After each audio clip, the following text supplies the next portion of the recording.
Minute খানেক সঙ্গে সুমনে সবাইকে স্বাগত। আজকের রেসিপি ভোলা মাছের ঝাল। তার জন্য প্রথমে তেল গরম করে মাছগুলোকে ভালো করে ভেজে দেব। মাছগুলো আগে থেকে নুন হলুদ মাখানো ছিল। ভালো করে ভেজে নেওয়ার পর এক এক করে মাছগুলো তুলে রাখবো। এরপর ওই তেলেই দিয়ে দেব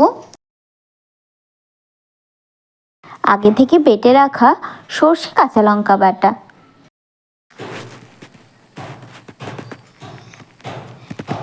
তারপর এর মধ্যে দিয়ে দেব স্বাদ মতো নুন আর দিয়ে দেব সামান্য হলুদ। এরপর গ্যাসের ফ্লেমটা হাই করে দেব। তারপরে ভালোভাবে ঝোলটাকে ফুটতে দেব। ঝোল ফুটে এলেই আগে থেকে ভেজে রাখা মাছগুলো এর মধ্যে দিয়ে দেব আর ওপর থেকে ছড়িয়ে দেব কুচি করে রাখা ধনেপাতা।